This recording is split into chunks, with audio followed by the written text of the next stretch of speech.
Halo pendengar setiap podcast dimanapun kalian berada, balik lagi dengan saya Ramadan MK, podcaster Tanya Sejarah. Kali ini saya sudah ditemani, halo Mbak Halo. Dinda Nasrul, apa Halo, Mas. kabar? Baik, alhamdulillah. Lama Apa banget. kabar, Mas? Alhamdulillah Udah baik lama juga. kita tidak ngobrol lagi ya.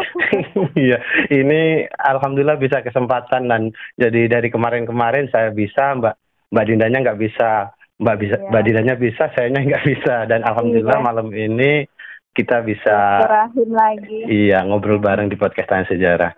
Jadi Ya. gini pendengar setiap podcast Tanya Sejarah, Dr. Dinda ini eh, secara background beliau adalah lulusan Fakultas Kedokteran UI, sempat juga aktif di RSCM. Iya, betul.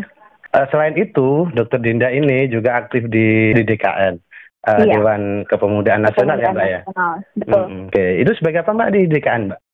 Saya pendiri sama ketua umum dari 1.000 milenial yang S2 spesialis dan dokter seperti itu dari berbagai profesi di 33 provinsi. Di podcast Tanya Sejarah ini nanti kita akan ngobrolin tentang apa sih itu virus dan bagaimana sejarah virus itu pertama kali muncul. Nah, nanti juga mungkin Mbak Dinda bisa ngedukasi ke teman-teman pendengar podcast Tanya Sejarah tentang bagaimana menangani masalah corona, virus hari ini dan sebagainya. Tapi kita tetap membahas tentang sejarah virus itu sendiri. Mbak, Ya. Gimana itu kemarin Indonesian Youth Economic Summit-nya? Kayaknya sukses parah itu. Alhamdulillah lancar, 33 provinsi aktif. Alhamdulillah. Kita kemarin baru conference call diskusi 33 provinsi untuk sama 14 negara global di bawah DKN. Intinya kita mau buat anjuran di negara-negara lain seperti di Swiss, Ceko, segala macam itu apa sih yang berhasil di negara mereka sehingga bisa diterapkan di negara kita, pemerintah. Jadi saya juga apresiatif banget dengan gerakan Mbak Dinda dan kawan-kawan waktu itu ya Jadi forum yang tempo hari, forum Indonesian Youth Economic Summit kemarin tuh juga menarik sih.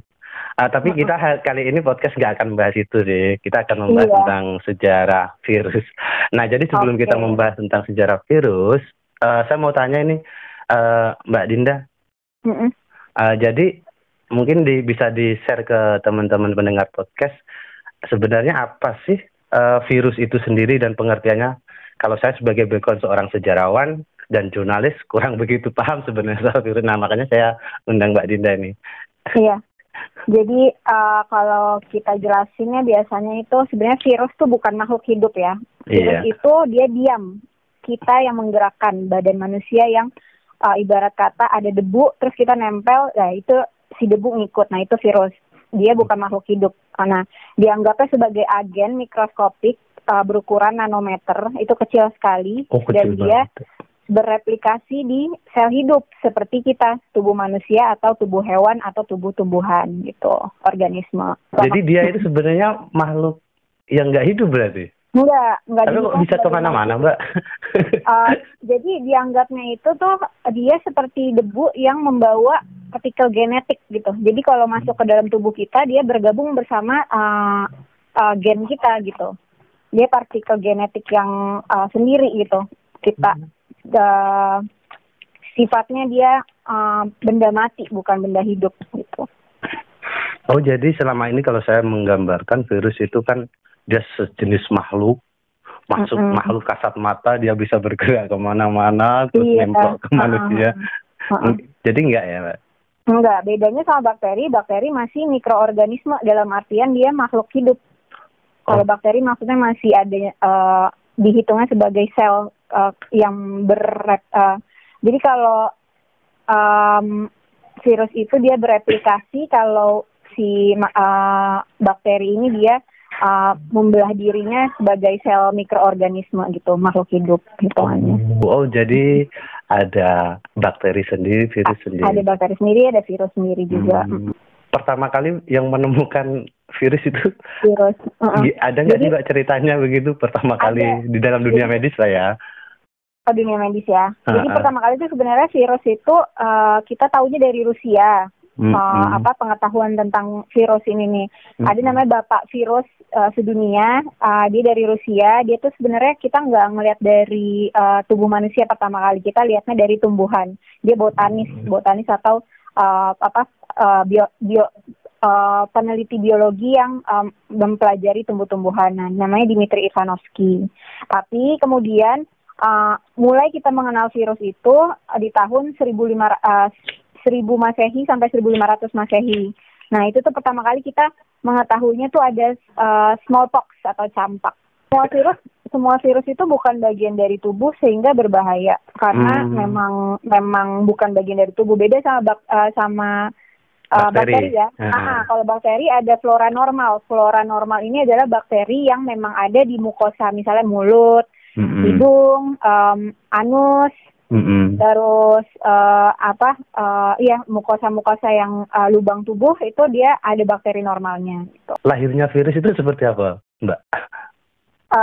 Sebenarnya virus itu memang awalnya ini mutasi ya, dalam artian mungkin memang dia tuh dibentuk, dirancang, kemudian mutasi sehingga bisa masuk ke dalam tubuh. Nah, pertama kali banget nih kita nggak ada yang tahu sebenarnya ini tuh diciptakan atau enggak gitu, itu nggak ada yang tahu sebenarnya, Mas, gitu. Cuman makin kesini banyak studi yang mempelajari bahwa memang ada beberapa virus yang diciptakan emang untuk biological warfare istilahnya dalam bahasa Inggris, dalam bahasa Indonesia artinya peperangan biologis gitu, yang tidak dinyatakan secara lugas tapi dalam penelitian disebutkan gitu. Jadi dalam perkembangan modernnya seperti itu ya, bisa menjadi perang virus, bioterorisme berarti jatuhnya. Iya, bioterorisme, itu termasuk bioterorisme. Tapi untuk membahas bioterorisme tidak bisa hanya jatuhnya spekulasi ya, karena memang tidak akan ada yang mengakui. Iya. Iya kan? Tapi virus yang paling jahat itu seperti apa, Mbak? Kalau di masa di bumi ini tuh kita dulu sudah pernah ada namanya Black Death. Iya, betul. Itu bukan virus ya, tapi maksudnya dia itu dikatakan bakteri, tapi itu kematiannya hampir lebih dari 20 juta sampai 30 juta orang yang meninggal karena Black Death. Itu diperkirakan karena bakteri. Cuman masih belum tahu karena ini kan di tahun 1300. Nah, kemudian kalau yang virus yang pertama kali itu ya yang efeknya gede banget itu smallpox atau campak. Dia mempengaruhi 56 juta orang meninggal karena si campak tadi ini di tahun 1500. Iya sih, parah banget itu. Sampai sekarang juga masih banyak, Mbak. Banyak yang dicampakkan. Campaknya berbeda ya. Iya, beda. Dan si campak smallpox ini baru menghilang tuh di abad-abad sekarang. Jadi untuk menghilangkan sebuah pandemi virus ini tuh bukan hal yang mudah gitu. Perlu melalui riset vaksin, kemudian baru masuk ke tubuh manusianya ketika sudah 5 tahun sampai 10 tahun vaksin itu dikembangkan. Kemudian untuk menghapusnya benar-benar tuh membutuhkan puluhan tahun, benar-benar dari masyarakat tuh puluhan tahun gitu. Termasuk campak itu ya. Iya memang termasuk campak. Di Indonesia dulu dalam sejarahnya memang wabah kolera, wabah campak itu juga makan korban banyak. Iya. Apalagi masa Hindia Belanda dulu Flu Spanyol. Flu Spanyol juga itu tahun 1817 itu 1819 ya. Itu juga parah banget itu. Iya. Kalau itu hampir sama kayaknya sama dengan corona kayaknya. Flu Spanyol iya. Sama sih nggak sih? Bedanya kalau smallpox kan sebenarnya yang mirip tuh sebenarnya smallpox ya, karena semua orang kena. Cuman kalau dari segi Indonesia, sejarah Indonesia yang mirip itu flu Spanyol benar di tahun 1918. Iya. Itu dia diketahui hampir 1,5 juta penduduk Indonesia tewas semua karena flu Spanyol. Itu parah banget, itu juga peristiwa sangat mengejutkan dalam sejarah sih. Sebelum pada akhirnya kan pemerintahan Hindia Belanda waktu itu mengeluarkan undang-undang perkarantinaan ya gara-gara flu Spanyol itu sendiri sih sebenarnya. Benar, iya. Mbak kan di kedokteran, jadi saya pengen bidang kesehatan, jadi saya pengen melihat kayaknya lebih dahsyatan mana sih antara flu Spanyol masa lampau itu dengan misalkan dengan corona sih? Yang sekarang ya.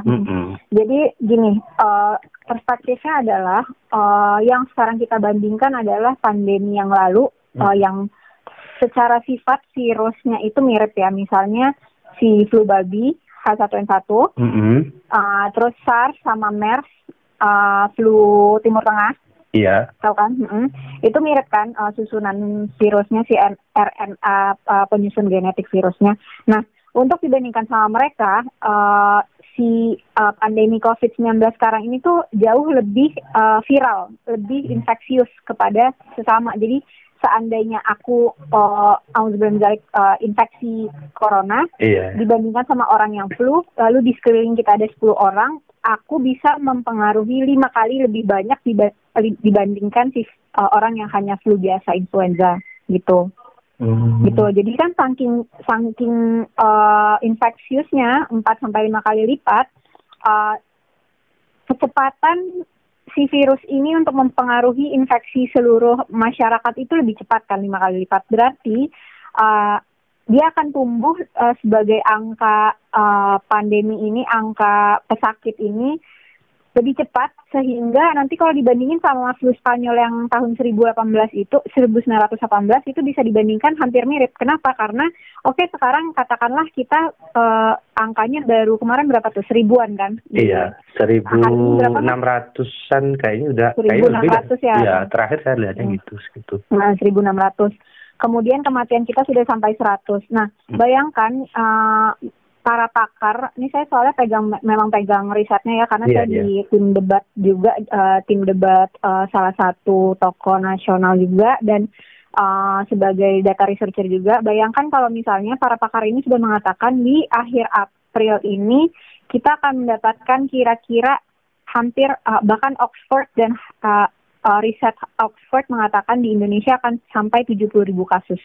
Berarti kan cepat sekali ya tumbuh angkanya. Cepat banget. Nggak usah, ya bahkan kematian kita aja tuh sampai 9%. Berarti kita termasuk 5 besar dengan kematian yang paling parah di dunia. Betul, ya kan? betul. Iya, betul. Peneliti di Cina, profesor di Cina mengatakan bahwa ini semua ada datanya. Kalau mau kontak saya bisa nanti di Instagram saya @dindanasrul atau bisa saya kasih ke Mas Adon. Siap. Intinya si profesor Cina ini bilang pandemi ini akan bertahan 2 tahun. Selain itu Menteri Keuangan kita, Bu Sri Mulyani juga mengatakan resesi ini kita akan menanggung sampai 2022. Berarti dia sudah ada perhitungan bahwa pandemi ini akan berlangsung lebih lama dibanding harapan kita, ya kan? Nah, jadi bukan tidak mungkin kita akan melalui masa flu Spanyol itu lagi, bahwa bisa sampai jutaan yang tewas di Indonesia, gitu.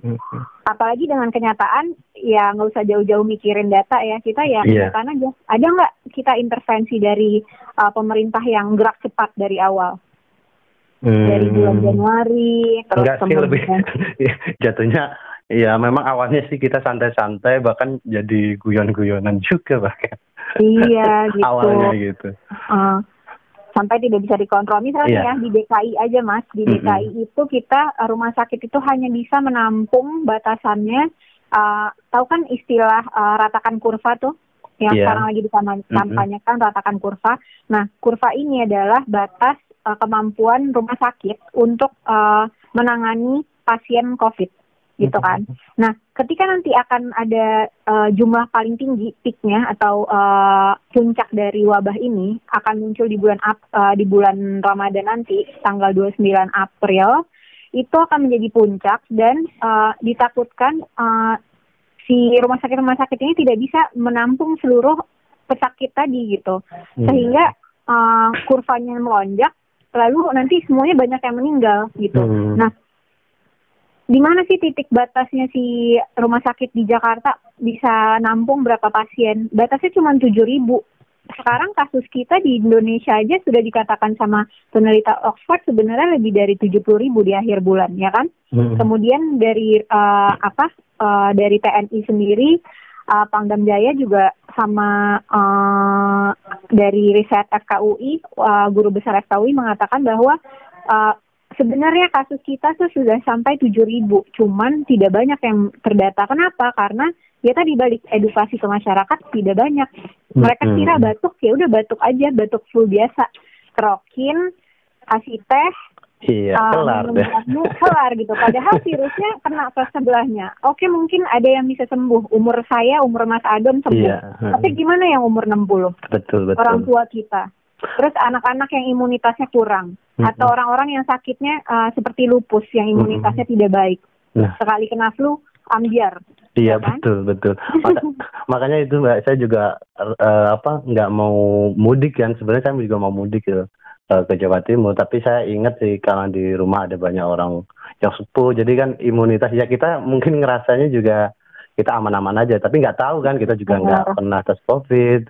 Nah, jadi itu makanya saya juga akhirnya kemarin ya udahlah nggak usah ikut nggak pulang. Jadi karena memang kalau bagi yang usia sekitar ini kan mungkin daya imunnya kali ya Mbak. Imunnya kan kuat sehingga bisa imunitasnya kuat gitu. Masih baik lah.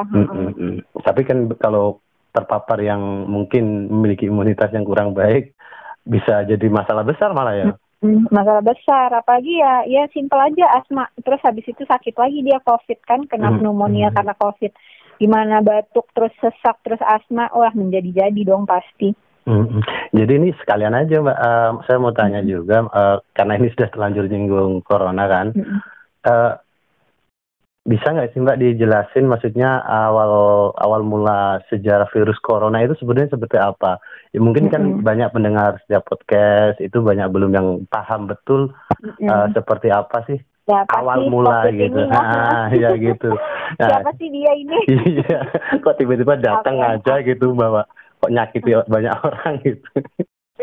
Jadi tuh sebenarnya corona ini diketahui, ini kita membicarakan both baik faktanya dan cerita aslinya dan cerita rumor ya, maksudnya rumor terdata ya, rumor terdidik.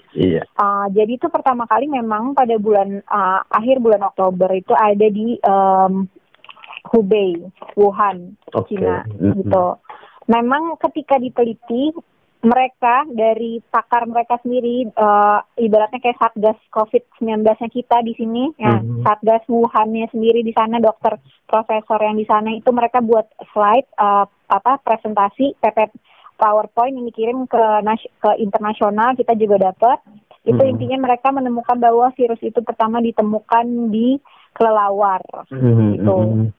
Dan katanya juga di bajing. Bajing tuh sejenis apa ya? Iya. Musang. Apa sih namanya? Selain bajing tuh. Kuskus ya? Apa? Iya, bajing kuskus itulah. Iya, pokoknya bajing dan kelelawar. Tapi musang paling banyak ya. di kelelawar gitu. Nah, awalnya dari situ sebenarnya. Masuklah ke tubuh manusia. Ternyata diteliti, memang bisa ditransmisi bisa diinfeksikan, ditularkan dari manusia ke manusia. Karena kan ada kan tadi yang saya bilang ternyata ada virus yang tidak bisa kita tidak bisa jadi host atau pejamu dari si virus tadi gitu. Ada yang buat hewan doang, ada yang buat tanaman doang. Tapi ternyata virus corona bisa masuk tubuh manusia dan bisa ditularkan lewat manusia ke manusia lain. Muncullah itu. Di saat pertama kali mereka dapat kasus masih puluhan, mereka langsung bertindak. Awalnya memang sudah bukan langsung bertindak ya. Jadi ada satu jurnalis nih, kayak si jurnalis ini seperti Mas Adon gitu, tapi profesinya dokter. Jadi dia setelah jadi dokter dia jadi jurnalis. Nah kemudian dia sudah tahu nih ternyata mulai ada outbreak atau wabah muncul nih si corona. Dia umumin tuh ke media massa. Dia umumin di sosial media. Kemudian tiba-tiba jurnalis ini hilang, ternyata meninggal. Sepertinya pokoknya itu bisa dicari deh, pokoknya di Google kalau nggak salah dia memang dicari sama pemerintah untuk ditutupin wabah ini gitu. Nah kemudian setelah diketahui, mulai dia nggak bisa ditahan, makin banyak. Akhirnya pemerintah harus jujur kan, si pemerintah Cina ini. Akhirnya dia jujur, ada outbreak gitu. Nah, mulailah negara-negara membatasi. Yang paling cepat membatasi, contohnya Taiwan. Taiwan langsung membatasi hubungan, karena kan Cina sama Taiwan juga hubungannya kurang baik. Jadi mereka langsung membatasi. Taiwan juga gercep ya, gerak cepat berarti dia. Iya benar, jadi Taiwan gerak cepat. Makanya angka di Taiwan gak banyak, dan dia suka kasih saran gimana cara menekan angka kematian dan pesakit tadi gitu. Jadi semakin jelas kan kita jadi selama ini kan simpang siur di kita juga sebenarnya simpang siur tentang informasi corona dan sebagainya. Jadi tadi penjelasan Mbak ini cukup membantu kita khususnya para pendengar podcast sejarah untuk mengetahui lagi tentang apa sih itu corona. Jadi sebagaimana yang dijelaskan tadi, jadi prosesnya semacam itu. Sebelum closing statement nih Mbak, minta saran-sarannya bagi para teman-teman para pendengar podcast Tanya Sejarah untuk bagaimana sih cara mengantisipasi dari dampak corona ini. Mungkin bisa dikasih tips-tipsnya Mbak. Oke Mas Adon, jadi teman-teman sahabat-sahabat Tanya Sejarah bersama Mas Adon. Jadi sebenarnya gini ya, aku sekarang lagi bantu campaign semua pakai masker oleh Dewan Riset Daerah DKI Jakarta. Nah, jadi yang perlu diingat ada sedikit aku poinin aja ya. Pertama, kalau keluar rumah ini paling penting. Kalau keluar rumah semua pakai masker.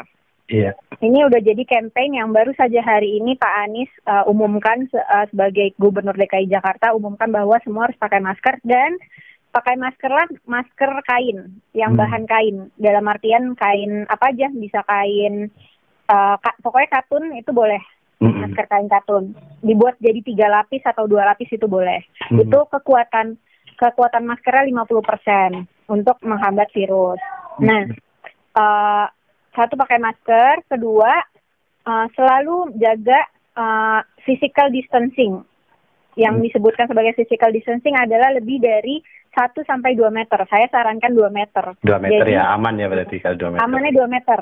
1 meter masih soalnya di CDC dan WHO mereka menyarankannya 1,5 meter gitu. Bener-bener LDR ini. 2 meter. Pokoknya pakai masker 2 meter, kemudian ketiga cuci tangan dan selalu menjaga kebersihan. Kalau pulang mandi, ganti baju langsung masukin deterjen, langsung cuci. Jangan kalau misalnya masih kerja sampai detik ini terpaksa jangan dekat-dekat sama keluarga yang mudah terpajan, dalam artian anak, terus orang tua. Jauh-jauh aja dulu pokoknya. Sebulan ini kita jauh-jauh aja dulu. Kalau ini kan anggota DKI banyak yang di luar negeri nih, 14 negara itu. Nah, salah satunya yang saya sangat teringat baik sekali, ini untuk diresapi sama orang Indonesia. Ini dari Mesir, saran dari Mesir. Mereka di negara Mesir itu memang pemerintahnya bukannya lebih bagus daripada pemerintah kita ya, tapi pemerintah Mesir itu tegas. Jadi literasinya mereka itu tidak lebih bagus daripada orang Indonesia. 30% orang Mesir itu masih buta huruf. Tapi pemerintahnya tegas. Semua toko langsung ditutup. Kalau ada yang bandel langsung ditutup lagi gitu kan. Nah, tapi yang paling penting di Mesir itu mereka selalu menyebutkan bahwa ini quote yang perlu digarisbawahi, tidak apa lapar sejenak, asal tumpah darah bangsaku aman dan sejahtera. Jadi mereka gotong royongnya itu sangat terasa, sehingga sama saudara itu mereka mikirin, nggak apa-apa kita pendapatan tidak keluar rumah, tidak bertambah, nggak apa-apa, asal yang penting pandemi ini selesai, tapi negara kami aman sejahtera, tidak ada yang meninggal, tidak ada yang menjadi korban, gitu. Iya, saya setuju banget itu Mbak. Jadi saya ingat jadi pernyataan dari Presiden Ghana kalau nggak salah ya. Iya, Ghana ya. Iya, Ghana. Jadi kan ya. Itu menurut saya itu yang hari ini yang memang perlu dilakukan itu sih gitu. Maksudnya apa? Dia ngomong kan dia tidak bisa menghidupkan kembali manusia yang sudah meninggal, tetapi kalau untuk ekonomi bisa Masih nanti bisa dihidupkan. dihidupkan, benar. Itu Ekonomi bisa pesan yang sangat dihidupkan, luas. tapi nyawa tidak bisa kita hidupkan Betul, kembali. betul banget, betul banget. Benar. Jadi itu ya, 4 itu. Pakai masker, selalu jaga physical distancing, kebersihan, dan tolong jangan keluar rumah. Kita masih bisa, rezeki nggak akan ketukar kalau kita orang beragama kan, rezeki tidak akan tertukar kalau kita ikhtiar dari rumah, insya Allah selalu ada. Tengok, Mas Adam juga kan? Betul banget, betul banget. Jadi gini, tapi selama menjalani karantina pribadi ini saya juga, ini saya sudah 3 minggu, hampir sebulan ini saya udah mengkarantina. Tapi juga coba ditanyakan tolong sama pemerintah, ini batasnya 2 minggunya dari mana sampai mana? Ini namanya kita makin mengurangi pemasukan GDP nih. Iya betul. Jadi saya boring sih ya. Boring, kemudian suntuk. Tapi untungnya saya punya mainan podcast ini, jadi saya justru malah bikin produktif di kamar, terus bikin podcast. Termasuk ya banyak hal kegiatan positif yang bisa dilakukan lah kan begitu. Iya. Jadi closing statement ini Mbak dari semua yang sudah disampaikan tadi, mulai dari virus itu apa tadi, bisa di review singkat gitu Mbak. Oke, sahabat-sahabat Tanya Sejarah, untuk COVID-19 ini mari kita bergotong royong, harus kompak, harus sepakat satu komando. Bila diperintahkan A, B, C, Z sama pemimpin kita, ayo kita sepakat di rumah aja. Betul, saya setuju, sepakat. Oke, itu aja. Oke, terima kasih Mbak Dinda Nasrul. Ya, saya terima kasih banget loh sudah berkenan. Salam sehat. Salam sehat. Tos dulu dong. Tos dulu. Oke, demikian pendengar setiap podcast dan sejarah. Sampai semoga apa yang dipaparkan oleh Mbak Dinda Nasrul tadi bisa menambah wawasan kita, khususnya tentang informasi kesejarahan, terutama juga informasi tentang kesehatan. Jadi penting banget tadi apa yang sudah disampaikan Mbak Dinda Nasrul itu sangat penting dan bermanfaat banget untuk kita terapkan hari ini. Oke, sampai ketemu di podcast Tanya Sejarah berikutnya dengan tema yang berbeda. See you. See you.